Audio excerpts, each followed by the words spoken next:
ஆச்சு. ஹால்ல உட்கார்ந்தோடனே பாஸ். என்னடா இது, கொரோனாக்காக பாஸ் கொடுத்துட்டாங்களா? இல்ல இல்ல இல்ல இல்ல, நமக்கு எதுக்கு பாஸ் கொடுத்தாங்க? நம்ம சித்த வித்தை கத்துக்கிட்ட, முடிஞ்சு போச்சு. நீ வித்தைய கத்துக்கிட்டனாவே நீ போய் சென்ற ஒரு இடத்துக்கு சேர்ந்துரு. உன்னோட AC coach first class book go to, நீங்க எங்க போனோமோ அங்க போக வேண்டிய இடத்துக்கு அப்பாவே உங்களை கொண்டு போய் சேர்த்துருவார். இதை நான் சொன்னா நம்ப மாட்டேங்க. இதுக்கு ஒரு சின்ன கதை சொல்றேன். உங்க சின்ன வயசுல நமக்கு எல்லாம் சாப்பாடு ஊட்டுவாங்க அம்மா. ஒரு பையனுக்கு சாப்பாடு ஊட்டிட்டு இருக்காங்க. இந்த பையன் சரியா சாப்பிட மாட்டான், சாப்பாடு விருப்பம் இல்லை. அப்ப என்ன பண்ணாங்கன்னா, அங்க இருக்க ஒரு காக்கா உனக்கு குத்திரும் சாப்பிடு, அங்க இருக்க ஒரு கோழி உனக்கு குத்திரும் சாப்பிடு. அப்படி அவனை சாப்பாடு ஊட்டி ஊட்டி ஊட்டி அவனை என்ன நினைச்சிட்டான், நாம ஒரு புழு அப்படின்னு அவன் மனசுக்குள்ள நினைச்சிட்டான். வளர்ந்துட்டான், 25 வயசு ஆயிருச்சு. விட்டு விட்டு வெளியே போக மாட்டான், புள்ளனே இருப்பான். ஏன்டானா காக்கா கொத்தி போயிருமா, ஏன்னா நான் ஒரு புழு. சரியா? அவங்க 2 பேருக்கு ரொம்ப, அப்பா அம்மாவுக்கு ரொம்ப வருத்தமா போச்சு. என்ன பண்ணாங்க, இவரை எப்படியாவது சரி பண்ணணும்னு சொல்லிட்டு ஒரு நமக்கு தான் தெரிஞ்சவர் இருக்காரு குரு கிட்ட எதுவுமே விட்டுட்டாங்க. குரு என்ன பண்ணாரு, சரி கொண்டு வா, இந்த ஒரு மாசம் உள்ள போடு அப்படின்னு சொல்லி ஒரு மாசம் ஃபுல்லா சோசியல் சயின்ஸ், ஹிஸ்டரி, பயாலஜி எல்லாத்தையும் எடுத்துட்டாரு. ஃபுல் டீடைல்ஸ் கொடுத்துட்டப்பா, நீ மனுஷன், அது காக்கா, நீ இதுதான் செய்வ, அதெல்லாம் செய்வ, ஃபுல் டீடைல்ஸ். தம்பி A கிளாஸ்.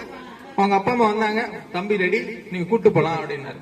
அவருக்கு ஒரு திருப்தி, நம்ம எல்லாத்தையும் தம்பிக்கு சொல்லி கொடுத்துட்டோம். வெளியில போனா தம்பி ஒரு 1/2 hour இருக்கும். தம்பி தலைதறிக்க ஓடி வந்துட்டான், உள்ள வந்து நின்றுட்டான். ஐயோ, முகத்துல அவ்வளவு பயம். குருக்கு ஒண்ணுமே புரியல. என்ன தம்பி, எல்லாத்தையும் சொல்லிதான் நான் அனுப்பி விட்டேன், ஏன் திரும்ப வந்துட்டேன்? நான் புழு இல்லைன்னு எனக்கு தெரியும், வெளியே இருக்கிற காக்கா குருவிக்கு எல்லாம் தெரியுமான்னு கேட்டேன். சோ இதுதான் நான் என்னதான் சொன்னாலும் நீங்க உங்க மேல நம்பிக்கை வைக்கணும்.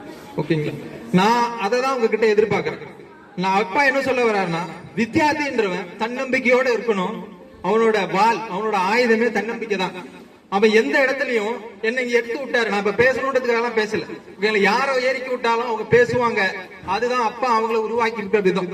அவங்களுக்குன்னு தன்னம்பிக்கை எங்க விட்டாலும், அவன் வித்தியார்த்தி, அவன் எங்க விட்டாலும் முதல்ல வந்து நிப்பான், அவன் சாதிப்பான், அவனால முடியும். அந்த தன்னம்பிக்கை, பொறுமை. அப்பா 2 ஆயுதத்தை மட்டும் எடுக்க சொல்றாரு. நீ மத்த ஆயுதத்தெல்லாம் விட்டுடு, இந்த 2 ஆயுதத்தை விடாத, அப்படியே பிடிச்சுக்க. பொறுமை, தன்னம்பிக்கை, இது 2ஐயும் கையில அப்படியே கட்டியா பிடிச்சுக்க.